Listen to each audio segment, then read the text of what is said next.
Kabanata 14:11. Gabi na nang dumating si Gerald sa headquarters ng gusali sa Mayberry City.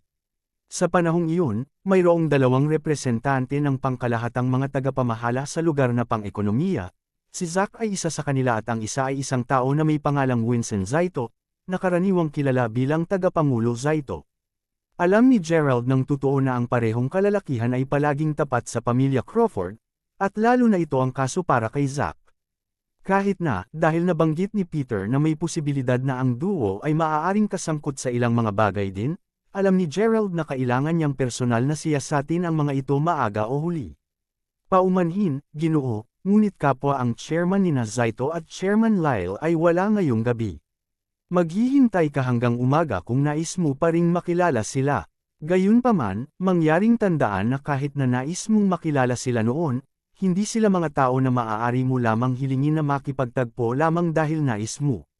Sabi ng receptionist sa front desk habang nakatingin kay Gerald. Kahit na siya ay nagpakita ng magalang, hindi niya ganap na maitago ang kanyang paghamak sa kanya. Sino nga ba ang naisip ni Gerald na siya? Talaga bang iniisip niya na makikipagtagpo lang siya sa kanilang lahat na walang gusto? Tumawag lang sa kanila at sabihin sa kanila na narito na si Gerald Crawford. Casual na sagot ni Gerald, ayaw mag-aksaya ng oras sa kanyang kalokohan.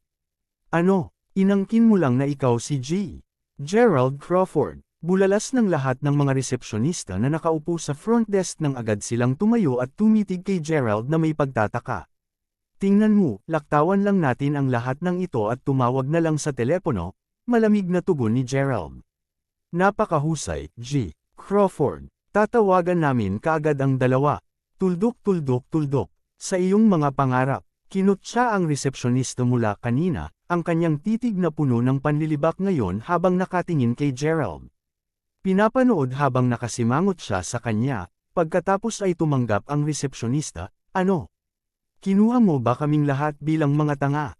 Magkaroon lamang ng isang mahusay na pagtingin sa kung paano mo bihis. Gaano ka manggahas na magpanggap na ikaw ay totoong G. Crawford? May ideya ka ba kung ilan ang miss? Ang mga Crawfords ay mayroong sa Mayberry sa sandaling ito. Upang isipin na maglakas loob ka dito. Alam mo ba kung nasaan ka ngayon? Ano man ang kaso ay, seguridad, sipa na ang manggugulo sa lugar na ito.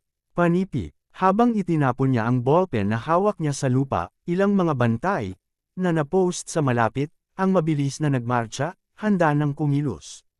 Nakikita ang lahat ng ito, napabuntong hininga lamang si Gerald.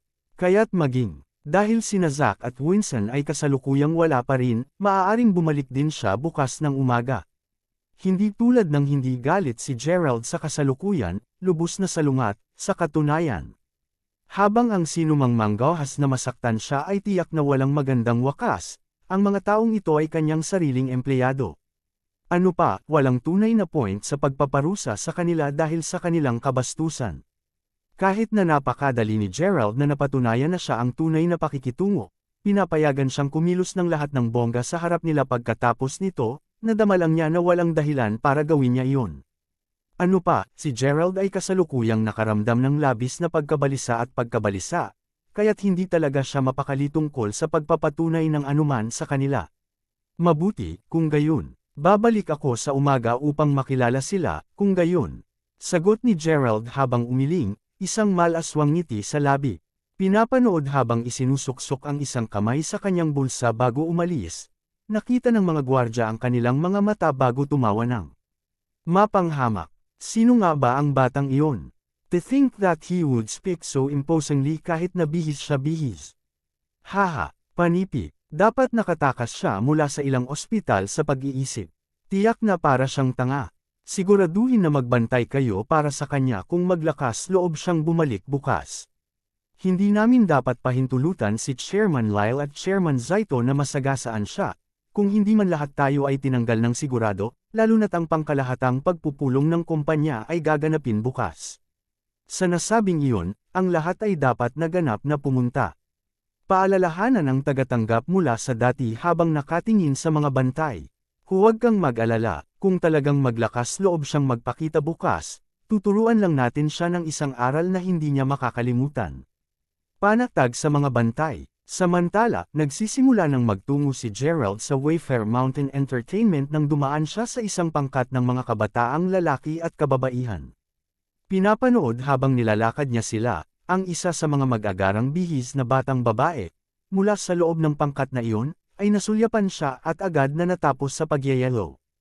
Hawakan mo, ang bata dyan, tumigil ka dyan, ikaw ang lalaking iyon, hindi ba? Tinawag ang batang babae habang kinakamot ang likod ng kanyang ulo, tila sinusubukang alalahanin ang pangalan ni Gerald. Kabanata 14:12. Paglingon niya kung sino ang tumawag sa kanya, nakita niya na ito ay isang medyo magandang dalaga na hindi niya nakilala. Yung tipong, tanong ni Gerald sa isang casual na tono. Oo, nagtapos ka sa Mayberry University, tama ba? Kilala mo si Harper? Tanong ng dalaga. Sa katunayan, siya ang aking kasama sa silid, ngunit bago iyon, nagkita pa ba tayo dati? Sagot ni Gerald. Nakangiting nakangisi, tumawa ang dalaga bago sinabi, kaya't hindi ako nagkamali.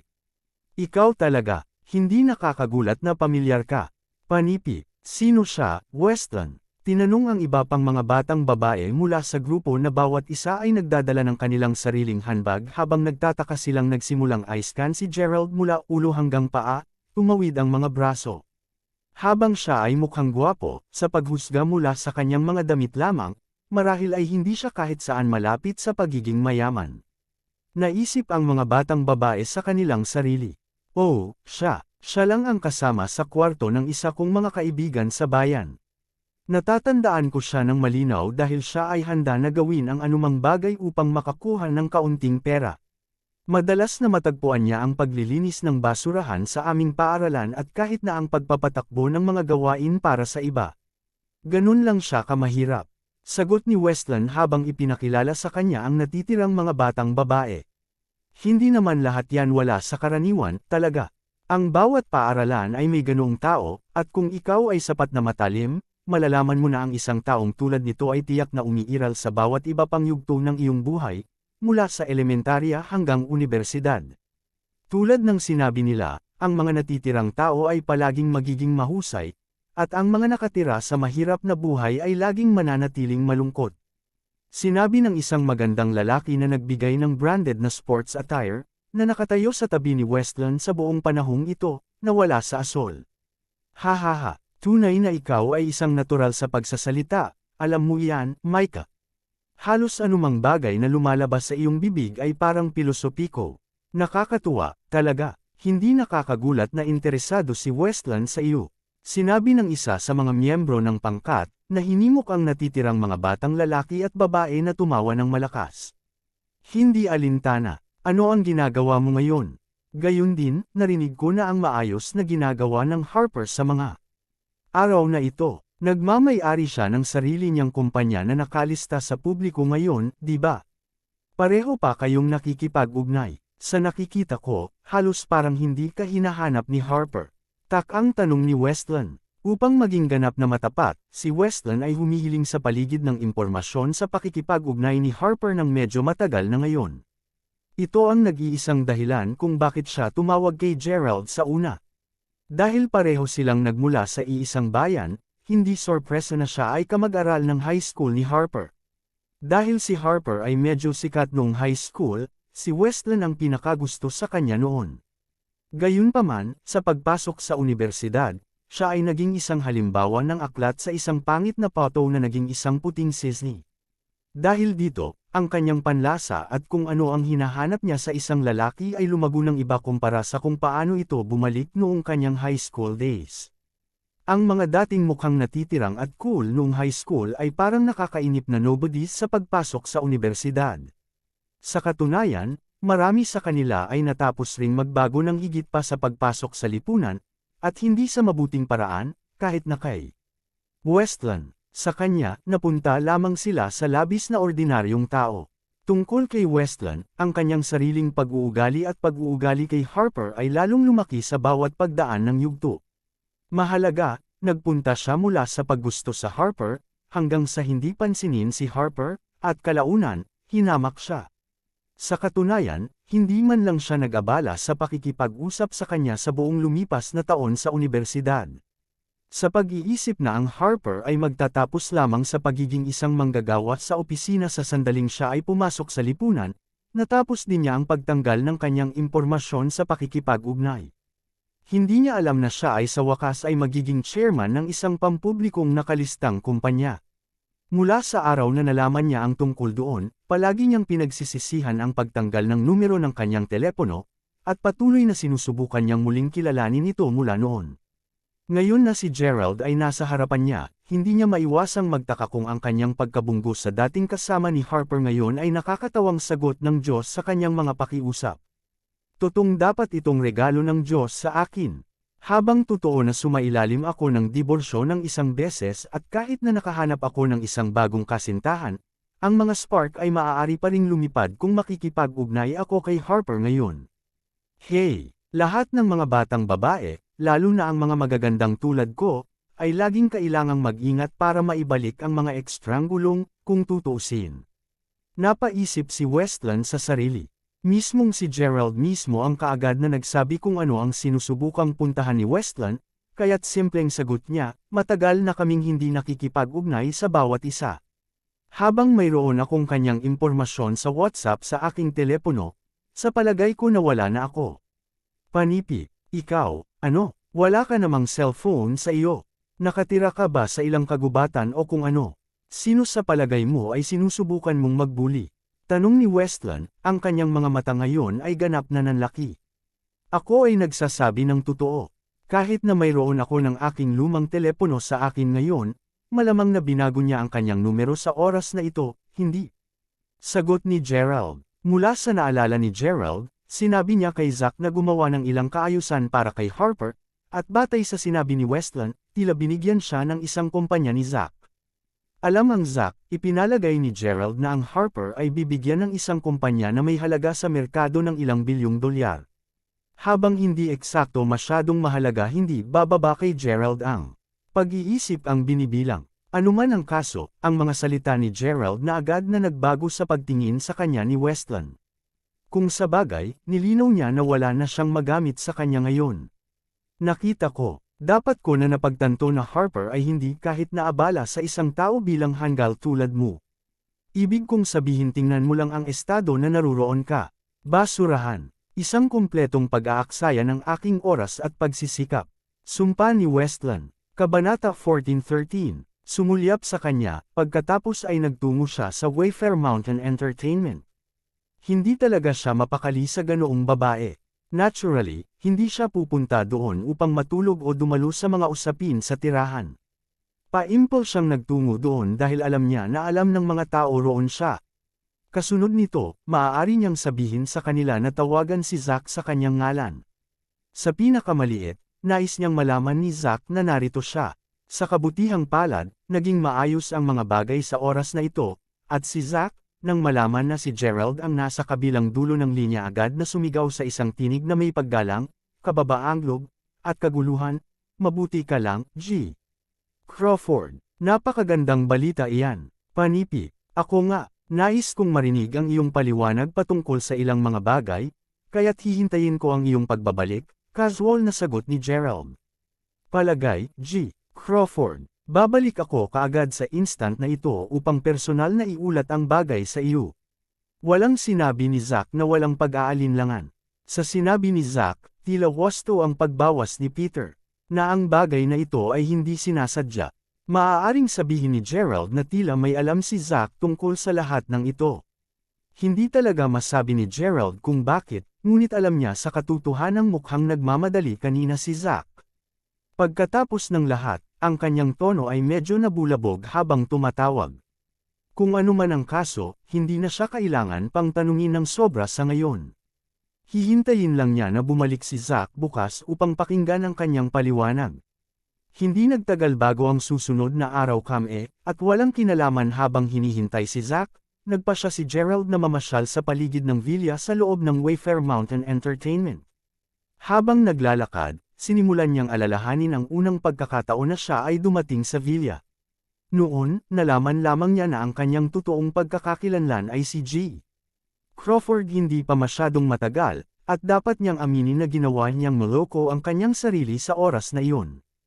Kahit na, sa patuloy niyang paggunita tungkol sa mga dating araw, hindi niya maiwasang maramdaman na ang mga araw na iyon ay medyo maganda pa rin. Anuman, hindi nagtagal bago nagsimulang marinig ni Gerald ang isang gulo habang siya ay naglalakad. Bulag ka ba o ano? Hindi mo ba alam kung gaano kamahal ang damit na ito?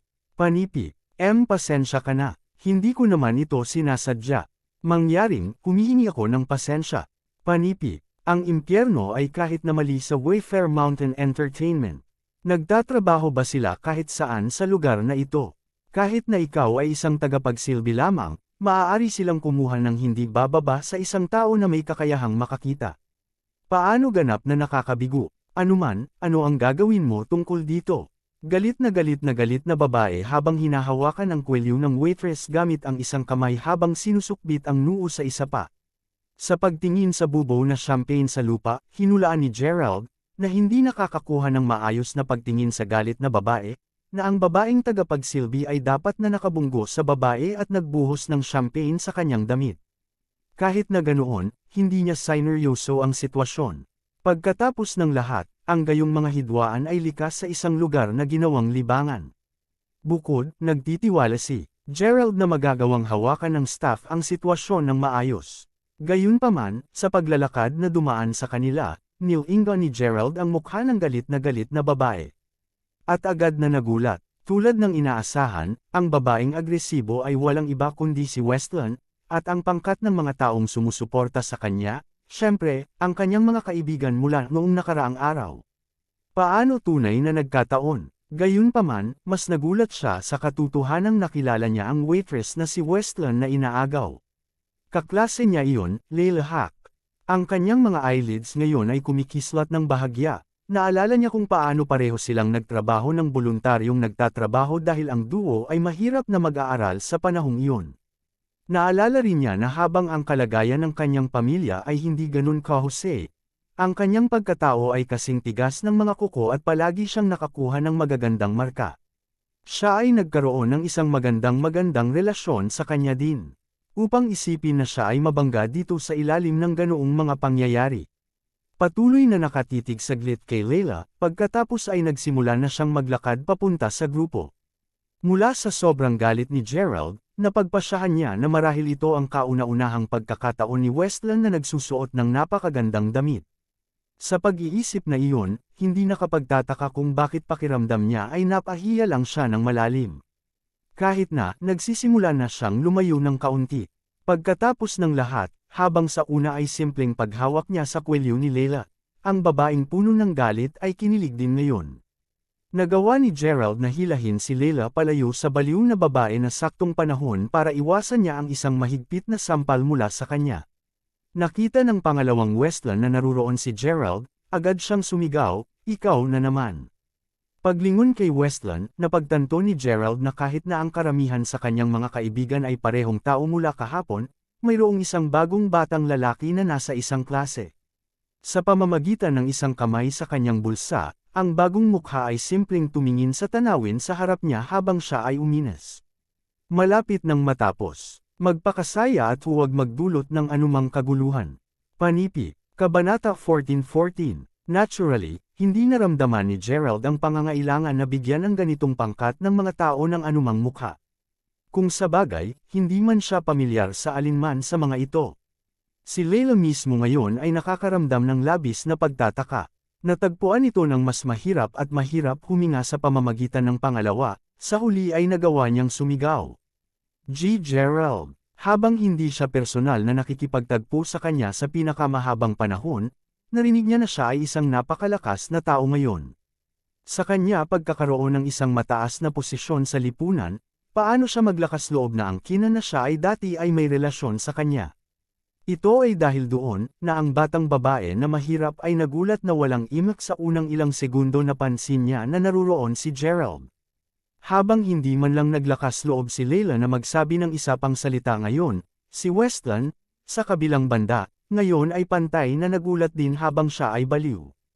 Mabuting Diyos, paano ganap na nakakabigo? Ang Wayfair Mountain Entertainment ba talaga ang pinakamahusay na villa ng bundok sa Weston? Pagkatapos ng lahat, hindi lamang sila kumuha ng isang bulag na tagapagsilbi, ngunit sa palagay ko ang anumang Tom, Dick, o Harry ay maaaring pumasok lamang sa lugar na ito ayon sa gusto nila ngayon. Hindi ako nabulag, hindi ba? Panipi, ito ay dapat na isang lugar na sumasagisag sa kapangyarihan ng isang tao. Ang katotohanan na kahit ang isang tulad ni Gerald ay maaaring pumasok ay pinaramdam si Westland ng lubos na. Ininsulto, oo, paano siya nakapasok?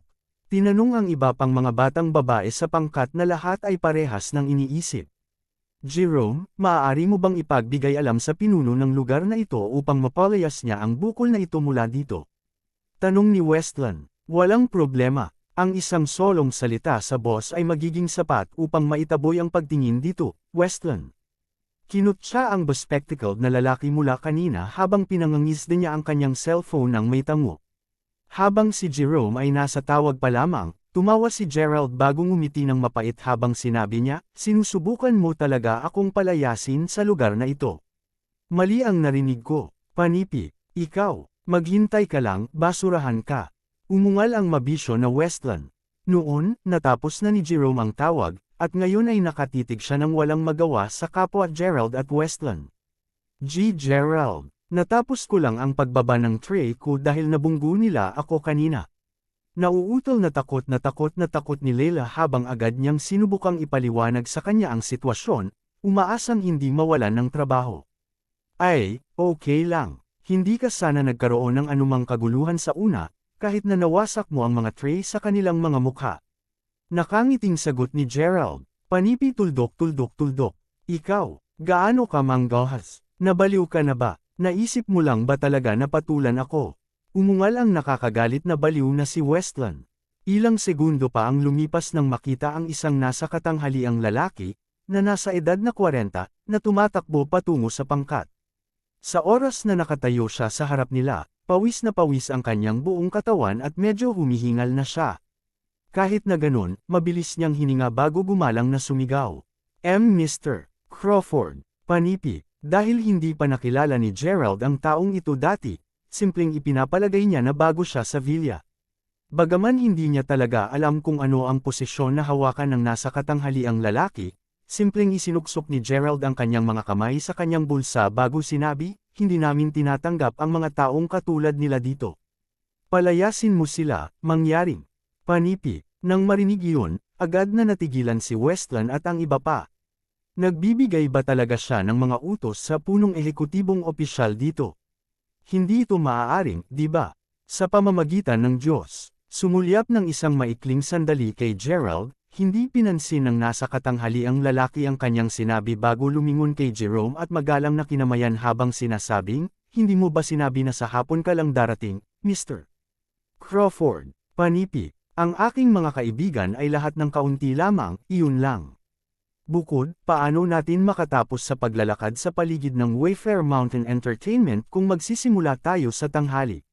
Napakalaking ito, sagot ni Jerome na may banayad ng ngiti. Sa sandaling iyon, biglang tumawa ang lahat ng mga batang babae. Upang isiping talagang natakot ako hanggang sa mamatay ngayon lang. Sigaw ni Westland sa pagitan ng mga tawa habang tinatapik ang dibdib. Panipi tuldok. Natakot sa kamatayan. Tinanong ang nasa katanghaliang lalaki, hindi sigurado kung ano ang nangyayari. Oo, ibig kong sabihin, hindi mo ba narinig na tumugon siya nang sumigaw ka ng pangalan ni G. Crawford kanina? To think that idiot actually thought na kinakausap mo siya. Ano pa, inutusan ka pa niya na palayasin kaming lahat. Oh Diyos, mamamatay na yata ako sa ketetawa. Sigaw ni Westland habang nakahawak siya sa kanyang tiyan. Alam ko diba, tumingin lamang sa kanya, lahat ng mapagpanggap. To think na muntik din kaming mahulog dito. Kinutya ang isa sa iba pang mga batang babae habang ang mga mula sa grupo ni Westland ay patuloy na tumatawa.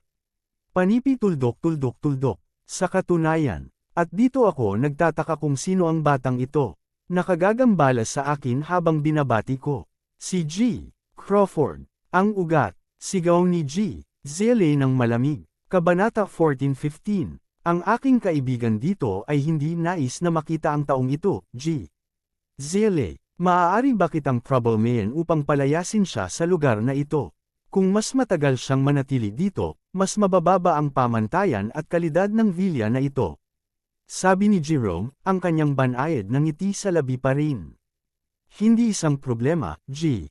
Crawford. Kung tutuusin, kamag-aral mo ng high school kasama ang anak ni Chairman Lyle. Sa pag-iisip na iyon, ang iyong mga salita ang batas dito.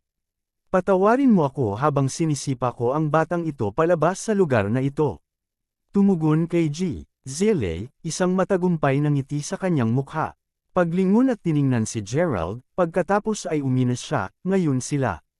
Mag-iiwan ka ba sa iyong sariling kasunduan o kailangan kong paalisan ang aking mga kalalakihan?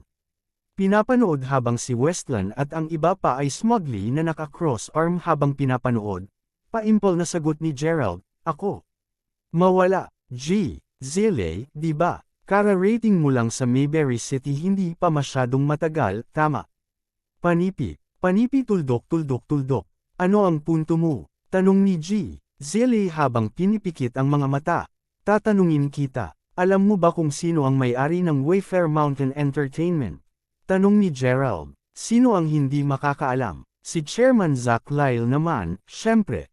Natatawang sagot ni G. Zille, anong pre-*T ang sinusubukan mong hilahin dito? Sino ang hindi makakaalam na si Chairman Lyle ang may-ari ng lugar? Ganting sagot ni Westland, pakiramdam ay walang imik. Sa katunayan, itigil na ang pagsubok na mag-stall ng oras. Maliwanag na ikaw ay walang iba kundi ang basura sa pamamagitan lamang ng pagtingin sa paraan ng iyong pagbibihis. Paano mo nagawang manligaw dito? Panipi, hindi pinapansin ang kanilang mga pahayag, nagpatuloy lamang si Gerald sa pagtatanong sa isang walang malasakit na tono, tama. Ngayon, habang nagmamay-ari si Chairman Lyle ng Wayfair Mountain Entertainment, ipanalangin, alam mo ba kung sino ang nagmamay-ari kay Chairman Lyle? Panipi, natahimik si Westland nang marinig yun. Sa pagkakaalam niya, si Chairman Lyle ang pinakama-impluwensyang tao sa buong distrito ng negosyo sa Weston. Paano maaaring may isang nasa itaas sa kanya? Gayunpaman, si G. Zille ay agad na may pagbabago sa pagpapahayag. Ngayon ay medyo nagpanik, magalang siyang sumagot. Ang may-ari ni Chairman Lyle ay walang iba kundi si G. Crawford, syempre, Ginoo. Crawford, marahil ay pinag-uusapan mo ang tungkol kay G. Crawford mula sa Mayberry City, G. Zille, ang nagdulot ng kaguluhan at pinag-uusapan ng bayan na bumalik sa aming paaralan. Sabi ni Westland, nagulat. Halos lahat ng tao mula sa Mayberry University ay narinig ang tungkol sa kanya bilang isang tunay na mayaman na mana, at kasama siya nito. Gayunpaman, iyon ang lawak ng kanilang kaalaman tungkol sa mailap na G.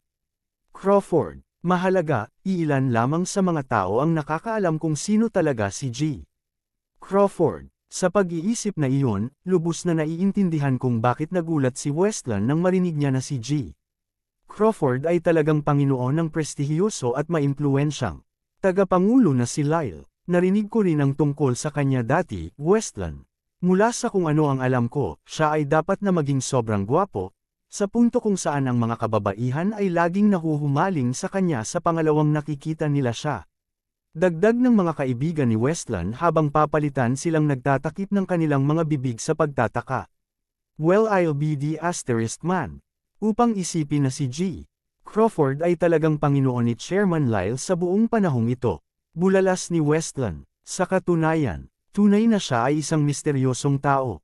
Alam mo, kahit na ang isang tao sa aking antas ay hindi madaling makipag-ugnay sa kanya, sumagot si G. Zille, isang malakas na pananibik na damdamin na sumasalamin sa kanyang mga mata. Natapos ang pangalawa sa kanyang pangungusap, biglang nagsimulang magparada ang mga mamahaling kotse bago ang pasukan ng villa.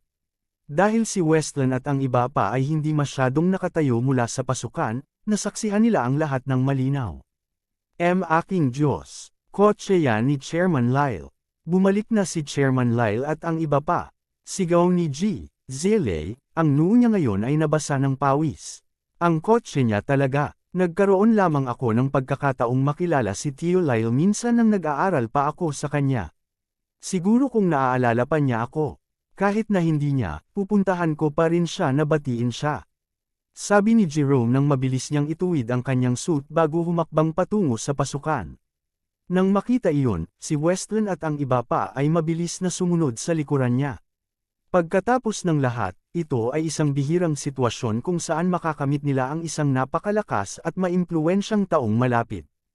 Habang kahit na ang kasintahan ni Westland ay hindi pa nagkaroon ng pagkakataong makilala ang isang tao na kasing lakas ni G. Lyle ng personal, iba si Jerome sa kahulugan na mayroon siyang higit na karanasan kumpara sa kanyang kasintahan at sa natitirang mga miyembro sa pangkat na iyon. Dahil si Jerome ay isang taong alam kung paano gumana ang mundo, sino ang makakaalam kung makakakuha siya ng anumang swerte kung iharap niya ang kanyang sarili sa tagapangulo na si Lyle. Ito ay simpleng uri ng paggalang na mayroon ng ordinaryong tao para sa mayaman at makapangyarihan. Pinapanood ang grupo ng mga tao na nagmamadali upang batiin si Chairman Lyle, ganap na kinakalimutan si Gerald sa proseso, kinakabahan na tinanong ni Layla, and walang masamang mangyayari sa atin, di ba, Gerald? Huwag kang mag-alala. Magiging maayos ang lahat. Ano ang pinakamasamang maaaring mangyari? Sagot ni Gerald na may nakangiting-ngiti. Kabanata 14:16. Pagkasabi nun, nagsimulan na ring maglakad papuntang entrance si Gerald. Sa oras na nakarating siya roon, ang iba pang G. Crawford, na huminga ng malalim bilang paghahanda sa pagbati kay G. Lyle, ay mabilis na tumakbo upang harapin si Zack bago siya nasabik na sabihin, "Magandang araw, Tio Lyle. Classmate ko si Mateo na si Jerome, at iniisip ko kung naaalala mo pa ba ako." Panipi, M.G. Crawford, sigaw ni Zack, ang boses nito na puno ng paghanga habang nakatingin sa harapan. Masyadong magalang ka, Tio Lyle. Nauutol na ka ba na si Jerome, hindi sigurado sa sasabihin pa. Natagpuan din ni Westland ang sarili na nakakagat din sa ibabang labi. Para kay Chairman Lyle na sumangguni kay Jerome bilang si G. Crawford, hindi ba binigyan siya ni G. Lyle ng medyo labis na respeto? Anuman ang kaso, si Jerome ngayon ay tumingin sa sobrang cool sa ibang mga batang babae. Tungkol kay G. Zille, maging siya ay nagulat sa pag-uugali ni Chairman Lyle. Anuman, alam na niya ngayon na talagang hindi niya kayang saktan ang gulo ni G. Crawford, kung sabagay, pati si Chairman Lyle ay tinutukoy siya bilang si G. Crawford. Tulad ng lahat ng iyon ay hindi pa nakakagulat, ang dosenang mga taong may prestihiyosong mukhang tao, na sumunod kay Zack, ay agad na nagyuko habang sumisigaw ng malakas ng magkakasabay, "Mr. Crawford." Panipi, sa puntong iyon, namumutla na si Jerome sa sobrang kaba. Parehong nasiyahan at masaya. Sumagot si Jerome, "You Uncle Lyle, kayong lahat. Hindi ito ang oras upang gumawa ng mga biro. Kahit ano ito, junior pa rin ako bago sa inyong lahat."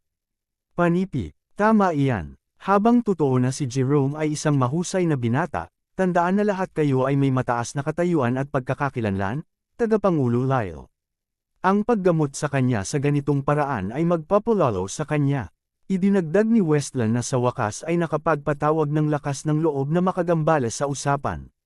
Gayunpaman, bago pa man ang anuman sa kanila ay ganap na makabangon mula sa kanilang pagkabigla, ang sumunod na nangyari ay sapat na upang iparamdam sa ilan sa mga batang babae na parang namamatay. Sa isang emosyonal na ekspresyon sa kanyang mukha, dahan-dahang lumuhad si Zack sa harap nila. Kasunod nito, ang iba pang mayaman at makapangyarihang mga figure sa Weston ay gumawa ng pareho. Ito, nauutol na walang imek si Jerome habang umaatras siya paatras. Nanlaki ang mga mata niya sa gulat. Tulad ng tila walang katapusang pag-agos ng malamig na pawis na nakasuot sa kanyang noo, bigla niyang napagtanto na may nawala. Maghintay. Ay, si Tio Lyle at ang iba pang mga prestihiyosong figure ay hindi tumitingin sa kanya sa buong oras na ito. Talaga bang hindi sila tumatawag sa kanya? Ngunit, malinaw na tumawag sila para kay G. Crawford. Sino pa ang tinutukoy nila? Wala itong katuturan. Si Westland mismo ay natulala tulad niya, hindi sigurado sa kung ano ang nangyayari. "Aba, lahat kayo ay bumalik ng maaga," sinabi ng isang mahinang boses mula sa likuran ni Westland at ng iba pa sa oras na iyon. "Kahit na nasa kabilang dulo ako ng mundo, ako, si Zack Lyle, ay siguradong babalik sa lalong madaling panahon kung makatanggap ako ng isang utos mula sa iyo, G. Crawford." Sagot ni Zack na mayroon ng luha sa mga mata niya. Sa itsura nito, tila may kamalayan siya na may nangyari sa mga Crawfords. Anuman, ang pahayag ni Zack na nagpalingon sa lahat upang tingnan kung sino talaga si Mr. Crawford. Ang pangalawang nakita niya ang taong nasa likuran niya, nanlaki ang mga mata ni Westland sa pagkabigla habang siya ay nagbubulungan. G. Gerald. Hindi man nag-abala na tumingin kay Westland, pagkatapos ay casual na sinabi ni Gerald, "Bumangon ka ngayon at sundan mo ako sa silid ng pag-aaral. Mayroong isang bagay na gusto kong itanong sa iyo." Panipi. Kaagad, G. Crawford. Sagot ni Zack nang agad siyang tumayo. M.G. Crawford. Siya si G. Crawford. Nauutol na sabi ni G. Zilly habang gulap siya, halos basa ang sarili. Tungkol kay Westland, nahihirapan na rin siyang huminga kahit ngayon. Sa pamamagitan ng Diyos. To think that Gerald was really been the legendary G. Crawford this buong time. Hindi nakakagulat na nag-aari si Harper ng isang pampublikong nakalistang kumpanya. Ang kanyang tagabigay ay ang maalamat na G. Crawford mismo. Tulad ng pakiramdam ni Westland na parang may hindi magandang magaganap, si Gerald mismo ay nagpatuloy sa paglalakad sa silid ng pag-aaral, ang mga kamay ay nasa mga bulsa pa rin. Kung saan man siya magpunta, ang mga negosyante, anuman ang kapangyarihan at impluensya, ay agad na umatras ng ilang mga hakbang bago magyuko. Sa puntong iyon, ang lahat ng mga lubos na nabigla na mga batang babae mula sa grupo ni Westland ay naiisip lamang kung gaano cool si Gerald ngayon. Kabanata 14:17. Walang makaisip na ang isang tao na dati ay isang kakulangan ay magiging tunay na G. Crawford, ang lalaking may pinakamalaking reputasyon sa planeta. Hell, kahit si Chairman Zack ay nakaluhod sa harapan niya. Sa panunood ng pag-alis ni Gerald sa lugar, lahat sila ay may mga kinilabutan na ekspresyon sa kanilang mga mukha, alam na walang zero na posibilidad na makapasok sila sa magagandang libro ni Gerald. Mabilis na pasok sa loob ng silid ng pag-aaral, si Zack ang unang nagbawas ng katahimikan. Ang kanyang mga mata ngayon ay naluluha at namula, sinabi ni Zack, "Upang isiping mabuti ka, G. Crawford. Anong magandang balita? Naisip namin dati na mayroon ka, sa gayon. Akala mo may nangyari din sa akin, di ba?" "Zack, ano nga ba ang eksaktong nangyari sa buong panahong ito? Naglilipat ba kayo ng mga assets ng kumpanya?" Panipi. Tama iyan, G. Crawford. Dapat ay tingnan mo muna ito. Sagot ni Zack na may isang mabigat na tango bago buksan ang kanyang nulita at maingat na kunin ang isang bagay na nakabalot sa dilaw na tela. Bago pa ito buksan ni Zack ay kinuha na ito ni Gerald para sa sarili. Medyo kumikislot na ngayon ang mga talukap ng mata niya. Ito ay isang tanda ng banal na tubig. Ang parehong isa na naibigay sa mga karapat-dapat na makuha ito ng isang mahiwagang samahan na maaaring maging Sun League. Sa sinabi ni Gerald, ito ang token na natanggap ng kanyang lolo. Matapos ang ipinakita sa kanya ng Makusayon, hindi na sigurado ni Gerald kung ang kanyang lolo ay nasa kabilang buhay pa. Ngayon na ang kanyang token ng banal na tubig ay narito, agad na maramdaman ni Gerald ang kanyang puso na mahigpit sa pagkabalisa. Panipi tuldok. Ano ang eksaktong nangyari dito, Zack?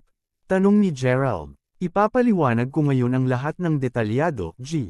Crawford. Kita mo, nangyari ang lahat ng ito ilang araw na ang nakakaraan, tulad ng nangyari.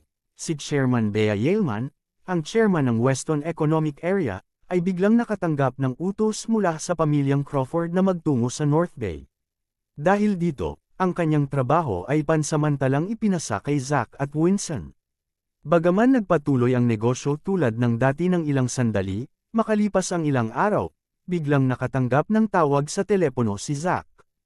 Ang tawag ay mula sa batang may bahay, si Lyra, at mula sa kanyang tono lamang, naramdaman na ni Zack na siya ay medyo nababahala at nag-aalala.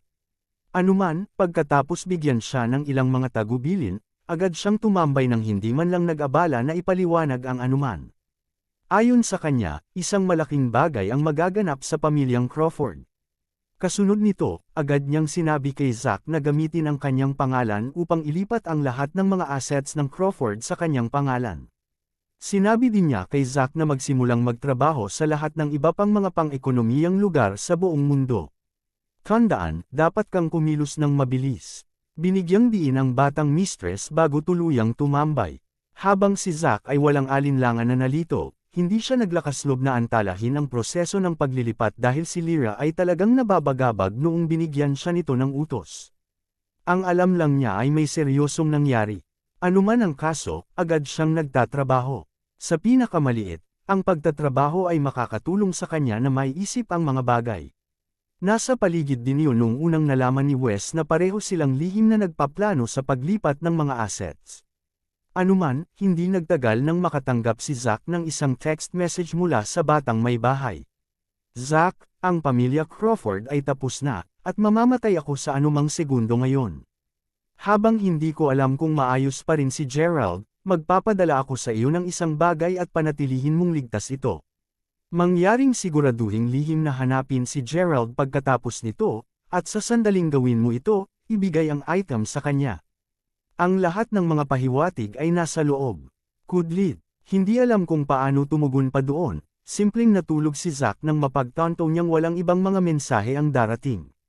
Nang magising ulit siya kalaunan ng gabing iyon, gayunpaman, natagpuan niya na ang token ay misteryosong lumitaw sa yulunan ng kanyang kama. Sa kung gaano kabilis at tahimik na naihatid ang token, nagsimulang maramdamang kinabahan si Zack. Wala siyang kahit kaunting ideya kung nasaan man si Gerald sa sandaling iyon. Ito ay kapag si Zack ay nagmumuni-muni kung paano kahit na magpatuloy sa mga bagay nang bigla siyang nakatanggap ng isang tawag sa telepono mula kay Gerald. Naturally, si Zack ay parehong nagulat at labis na natuwa. Nahinantong siya upang agad na magsimulang sumugod upang maabot ang item kay Gerald. Ano, sinabi mo na sinabi sa iyo ni Lyra na maaaring naharap siya sa panganib anumang segundo. Ano pa ang sinabi niya? Tanong ni Gerald na nakakunot ang noo. Yun lang ang sinabi niya. Nahaharapin niya ang panganib anumang sandali, sagot ni Zack. Kabanata 14:18. Ayon kay Wes, nasaksihan niya ang pag-atake ng mamamatay tao at pagkuha ng mga mula sa Crawford Manor. Gayunpaman, nang tingnan ang oras na naipadala na ang text message, napagtanto ni Gerald na ipinadala ito ni Lyra sa hapon. Sa madaling salita, ang oras kung kailan dapat tama ang kanyang pamilya ay kumpletong nakitungo. Sa pag-iisip na iyon, may padala lamang ni Lyra ang mensaheng iyon sa pamamagitan ng pag-iwas sa paunang pagkuha. Marahil ay maaaring nakatakas siya sandali, o marahil ay nasa labas siya at hindi nakabalik nang maganap ang sakuna. Anuman ang kaso, ibinigay lamang ni Lyra kay Zack ang mga tagubaylang iyon dahil sa pagkakaroon ng isang pangunahin na malapit na siyang mapanganib. Ano ang eksaktong nangyari? At ano ang motibo ng taong iyon? Napaisip si Gerald sa kanyang sarili habang nakahawak siya ng mahigpit sa token ng banal na tubig. Sinabi sa kanya ni Peter na ang responsable para sa lahat ng ito ay ang isang tao na nag-stalkang sa kanya sa buong oras na ito. Ano ang taong iyon kahit na pagkatapos? Sa pagtingin sa tuliro na ekspresyon ni Gerald, tinanong ni Zack sa nag-aalalang tono, kahit na ang pangunahing telepono ng pamilya Crawford ay hindi na maabot, G. Crawford, ano ang nangyayari sa mundo? Sa ngayon, gawin lamang ang itinuro ni Lyra at ilipat ang lahat ng mga assets sa lalong madaling panahon. Siguraduhin na sundin ang kanyang mga order sa isang T. Haharapin ko ang iba pa. Utos ni Gerald. Kasunod nito, agad na nagsimulang tumuon si Gerald sa token ng banal na tubig sa halip. Sinabi ni Lyra na ang lahat ng mga pahiwatig na kailangan niya ay nasa loob ng bagay na ito. Ano ang maaaring ibig sabihin nito? Ang token ay pagmamayari ng kanyang lolo. Sinusubukan ba niyang sabihin sa kanya na ang kanyang lolo ay nasa problema? Iyon ba ang dahilan ng pagbagsak ng kanyang pamilya? Anuman, tila ang propesya ng larawan ng araw na totoong nagkatotoo. Isang puwersa ang lumitaw, at sinira nito ang mga Crawfords. Sa pag-iisip na iyon, maaari siyang maging susunod, hindi ba? Anuman ang kaso, kahit na pagkatapos tingnan ang token mula sa lahat ng mga anggulo, tila hindi siya makahanap ng anumang mga kakaibang katangian dito. Hindi mapatid ang misteryo, kalaunan naalala ni Gerald na kailangan pa niyang harapin ang makiusayon ngayong gabi. Sa pag-iisip na iyon, napagpasyahan niya na mas makakabuti kung muling makasama niya ang pangalawang tiyuhin. Kapag nagkita sila, tatanungin niya si Peter para sa kanyang opinyon tungkol sa lahat ng ito.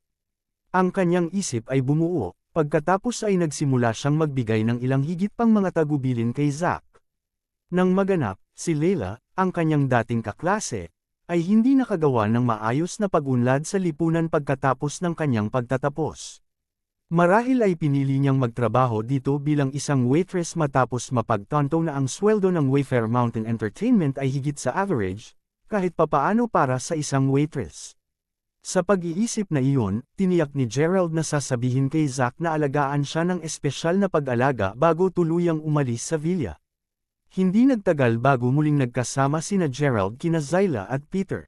Matapos marinig ang paliwanag ni Gerald sa huling pahiwatig na iniwan sila ni Lyra, iniisip sandali ni Peter bago sinabi, ang tanda ng banal na tubig. Kung binigyang diin ni Lyra na ito ay may kahalagahan, sigurado akong may alam siyang mga bagay na hindi namin ginagawa. Habang may isang pagkakataon na nagtatago pa rin siya ngayon, talagang hindi namin masabi kung nasa anumang panganib pa rin siya. Sa huli, ang lahat ay dapat na lamang lumitaw kapag nakita natin si Lyra. Anuman ang kaso, kakailanganin mong magmadali at mag-focus sa pagpapanumbalik ng iyong Deller Foundation. Kung mas maaga mo itong nabawi, mas mabilis na tayo makakilos. Panipi, naiintindihan ko, pangalawang tiyo. Napakahusay. Dahil nakabalik ka na, dapat kang magpatuloy at tulungan si Miss Lockland na pinuin ang makyusayon. Habang sumasailalim ka sa proseso ng pagpapanumbalik ng iyong Deller Foundation, maghahanap ako ng mga pahiwatig sa loob ng tukan ng banal na tubig, utos ni Peter. Gagawin, pangalawang tiyuhin. Sa totoo lang, humawak ka sa isang segundo. Tinawag si Pedro, tunog na bahagyang hindi nakakatiyak habang hawak ang tukan ng banal na tubig sa kamay. Oo, hindi sigurado kung paano niya dapat ipagpatuloy ang pagbibigay ng kanyang katanungan. Simpleng tanong ni Peter, dapat bang buhay pa ang iyong lolo? Ano ang plano mong gawin? Panipi tuldok.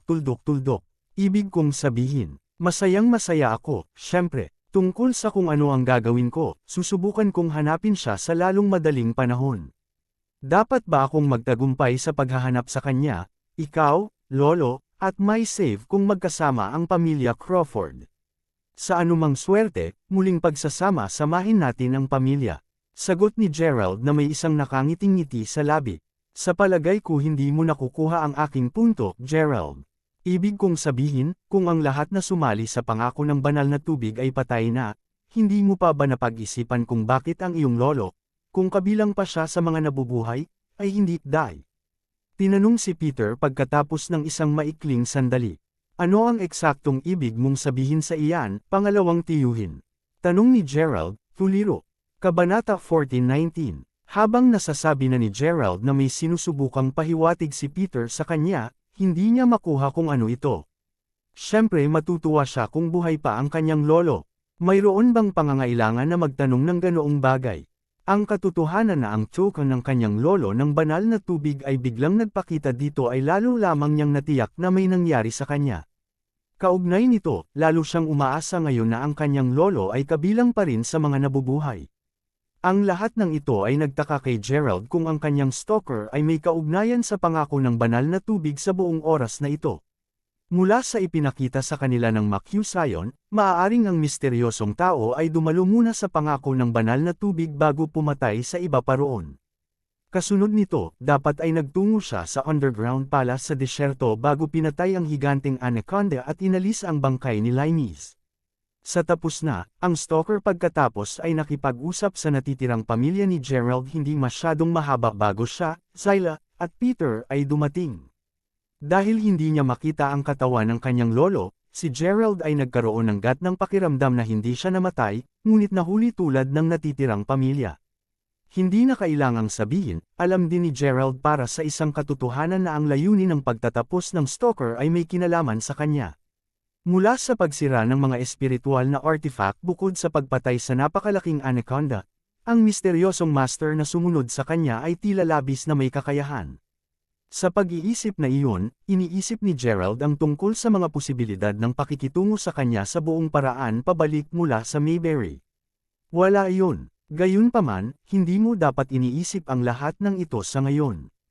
Mas mahusay na magkaroon ng kapayapaan ng isip habang naibalik mo ang iyong Deller Foundation. Kapag nakuha mo na ito, lahat ay nakasalalay sa iyo, kaya ituon mo muna ang gawain sa kamay. Sagot ni Peter habang tinatapik ang balikat ni Gerald, sabay na pinipigilang lumayo pa sa nais niyang sabihin. Narinig iyon, pinili ni Gerald na huwag masyadong pag-isipan ito. Pagkatapos ng lahat, pagkatapos ng maraming mga bagay na nangyari, si Gerald ay labis na sabik na maibalik ang kanyang Deller Foundation sa lalong madaling panahon. Kapag nagtagumpay siya, gagamitin niya ito upang mas mahusay na manain ang mga kapangyarihan mula sa unang yugto ng kanyang paggising. Sa tapos na iyan, hindi nakakailanganin para sa kanya na manatiling napakalipas at hindi sigurado. Sa pag-iisip na iyon, tumungo si Gerald upang tulungan si Zyla. Ayon kay Zyla, ang Makyusayon ay isang artifact na espiritual na naipon mula sa isang daloy ng enerhiya mula sa langit at lupa. Matapos ang isang mahabang panahon, kalaunan ay naging isang bato na may mahusay na nakapagpapalit na enerhiya. Nagpapalabas ng malaking lakas at pagkakaroon ng natatanging mga pattern ng pagbuo sa buong katawan, ang Makyusayon ay may kakayahang hulaan ang hinaharap. Gayunpaman, kung nais ni Gerald na maglakbay sa oras at puwang, ang Makyusayon ay kailangang masira ng bukas. Sa paggawa nito, lahat ng enerhiya nito ay ganap na may lalabas. Sa tulong ng napakalawak na kakayahan ng Dragon Blood Jade Pendant upang makontrol, tiyak na makakamit ni Gerald ang oras at paglalakbay sa kalawakan ng walang sagabal. Kahit na, magagawa lamang ni Gerald ang lahat ng ito ng isang beses bago ang Makyusayon ay gawing walang silbi. Anuman, sa tulong ni Gerald, natural na napabilis ni Zyla ang proseso ng pagpipino ng Makyusayon. Sa oras na ang Makyusayon ay ganap na pino, ang hating gabi ay hindi masyadong malayo. O sige, Gerald, magbabantay ako sa iyo sa paglaon upang makapasok ka sa lupo ng teleportation ng Makyusayon ng may kapayapaan ng isip. Gayunpaman, bago iyan, hindi ko ma-stress ng sapat na dapat mong alalahanin ang lahat ng mga kinakailangan na sinabi ko sa iyo bago ito. Ang bawat isa sa kanila. May malinaw ba ako? Sabi ni Zyla, malakas at malinaw. Pinag-uusapan kung alin, magagawa ko bang ma-access ang lahat ng aking pagsasanay at kasanayan sa sandaling nakaraan ako? Tanong ni Gerald, magagawa mong. Mag-ingat lamang na huwag baguhin ang mga resulta ng pagtatapos ng mga bagay na alam mong mangyayari. Halimbawa, habang dapat na maging maayos sa teknikal kung magturo ka sa isang tao, na masungit sa iyo sa nakaraan, isang aral, mag-ingat lamang na huwag matapos ang pagpatay sa kanila. Sagot ni Zyla, nakuha ko, sabi ni Gerald na may matigas na tango. Tandaan, ikaw ay mananatili sa nakaraan sa 7 araw, hindi hihigit, walang mas kaunti. Sa pag-iisip na iyon, kailangan mong sumailalim sa bautismo ng langit pagkatapos ng tagal ng panahon na iyon. Gayun din, huwag payagan ang sinuman na basta-basta lumapit sa iyo. Pagkatapos ng lahat, wala kang ideya kung sino, o kailan nawasak ang iyong Delor Foundation. Dahil doon, kakailanganin mong maging mas maingat sa sinumang makasalamuha mo. Paalala ni Zyla, matapos ang pagtango, pagkatapos ay lumakad si Gerald sa bilog ng teleportation, na hinimok si Zyla na simulang ay aktibo ang lakas ng pendant ng dugo ng Jade ng dugo. Makalipas ang ilang sandali, ang bilog ay nagsimulang kumikinang na isang malabong asul, bago ganap na binalutan ng buong katawan ni Gerald. Ang kanyang katawan na ngayon ay nilamon ng ilaw, natagpuan ni Gerald ang kanyang sarili na umiikot ng walang katapusan habang nararamdaman niya ang isang napakalawak na puwersa na bumubulusok sa kanya. Tandaan mong pigilan ang iyong hininga, at tiisin lang ito ng medyo mas mahaba. Mag-concentrate ka, sigaw ni Zyla, Kabanata 14:20. Ginagawa ang sinabi sa kanya, nagsimulang magtuon si Gerald sa pagpapahintulot sa Makyusayo na gabayan ang kanyang katawan.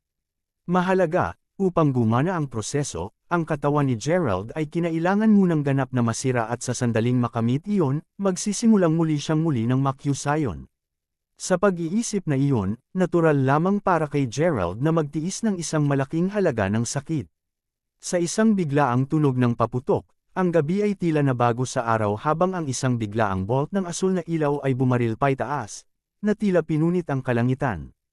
Kasunod nito, isang malakas na tunog ang maririnig habang nagsimulang tumama ang kidlat sa buong bilog na nakatayo sa loob ni Gerald. Kahit na ang napakalawak na puwersa ay nagpatuloy sa pagwawasak ng maraming at mas maraming kasangkapan sa silid, napanatili ni Zyla ang isang medyo kalmadong ekspresyon. Si Peter, sa kabilang banda, ay lumakas sa sobrang kaba na ang kanyang likod ay nabasa na ng malamig na pawis sa puntong ito. Talaga bang magiging maayos ang lahat, Angelica? Hindi ko talaga alam kung gaano ko katagal ang maaari kong ipagpatuloy ang panunood ng lahat ng ito. Tinanong ni Peter, nag-aalala kalahati hanggang sa kamatayan. Pagkatapos ng lahat, ang lahat ng kasalukuyang nangyayari ay nakakatakot, upang masabi iyon. Kung naging ibang master na pumasok sa bilog, tiyak na nag-aalala ako. Gayunpaman, ito si Gerald na pinag-uusapan natin. Hindi siya ordinaryong tao. Sa pag-iisip na iyan, makakasiguro ka na walang magiging mali. Sagot ni Zyla. Natapos ang pangalawa sa kanyang pangungusap, isang marahas na pagsabog ng electromagnetic ang umiling sa buong silid. At ang susunod na alam nilang pareho, ang asul na ilaw ay nawala na, at si Gerald ay wala nang makita. Sa buong panahong ito, naramdaman ni Gerald na parang nasa loob siya ng tiyan ng sagisag ng gulo. Habang medyo nalalaman niya ang nangyayari sa buong proseso, pakiramdam niya ay wala siyang kontrol sa kanyang kamalayan. Para bang lumulutang siya sa walang katapusang kadiliman, na may hindi nakikitang mga galami na paminsan-minsan na balot ng mahigpit sa kanya bago siya kaladkarin ng palalim at papasok sa kailaliman.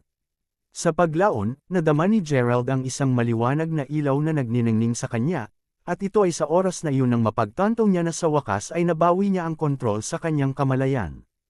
Tuldok, tuldok, tuldok. Dahan-daang iminulat ang kanyang mga mata, agad niyang ipinikit muli ito ng agad na batiin ng masilaw na sikat ng araw. Makalipas ang ilang sandali na pinrotektahan ang kanyang mga mata ng isang kamay, sa wakas ay bumangon si Gerald upang tumingin sa paligid, ang kanyang mga mata ngayon ay ganap na umangkop sa ilaw. Mula sa kung ano ang masasabi niya, nasa loob siya ng isang maliit, malungkot na kagubatan na hindi masyadong malayo mula sa Mayberry University. Sa kanyang pambihirang paningin at pandinig, agad na nadama ni Gerald ang pagkakaroon ng isang karamihan ng mga mag-aaral sa kolehiyo na naglalakad sa tabi ng isang kalsada na hindi masyadong malayo mula sa kinaroroonan niya. Mula sa lahat ng kanyang natipon, nahanap niya ang kanyang sarili na nag-iisip ng kaunti. Hindi ba ito ang maliit na kakahuyan kung saan niya ipinapark ang kanyang Lamborghini? Sa kung gaano ito baog ngayon, dapat ay nangangahulugang ito ay isang tagumpay. Tunay na siya ay bumalik sa nakaraan. Sa pag-iisip tungkol dito, malamang na ito ay isang punto sa oras kung kailan hindi pa niya nakuha ang kanyang pagkakakilanlan bilang isang batang Panginoon. Habang nagpatuloy siyang pagnilayan ito, tinitiyak niyang suriin din ang kalagayan ng kanyang kasalukuyang lakas. Tulad ng inaasahan, ang kanyang pagsasanay ay natigil sa puntong bago siya sumailalim sa bautismo ng langit. Sa pag-iisip na iyon, ang kanyang pagsasanay ay hindi ganoon kataas ngayon. Gayunpaman, hindi pa rin magiging labis na isyu para sa kanya upang ipagtanggol ang kanyang sarili para sa kung ano ang sinusubukan niyang makamit sa misyong ito. Habang nakatingin siya sa ibaba, nasulyapan niya ang 7 asul na mga spot ng ilaw sa kanyang braso. Malinaw na ito ang paalala ng makyusayon para sa kanya na mayroon lamang siyang 7 araw bago siya mapilitang bumalik sa kasalukuyan. Kapag natapos na ang 7 araw na iyon, magagawa niyang sumailalim sa bautismo ng langit hanggang sa puntong nawala ang huling asul na lugar ng ilaw. Sa pag-iisip na iyon, gumawa si Gerald ng isang tala ng kaisipan upang bigyang pansin ang kanyang natitirang oras. Ngayon na naayos na niya ang lahat ng kanyang saloobin, automatikong pinaalalahanan siya ng isip ni Gerald ng taong palagi niyang pinapangarap. Mila, naruroon pa rin si Mila sa puntong ito ng oras, at tunay na hindi niya inaasahan na makakasalubong lamang siya muli sa ilalim ng gayong mga pangyayari. Ngayon hindi ba magiging mahusay kung manatili sa nakaraan para sa kabutihan? Naisip ni Gerald sa sarili. Nang malapit na lang niyang kunin ang tulan at pumasok sa campus, bigla niyang naalala, humawak ka, may gagawin pa ako.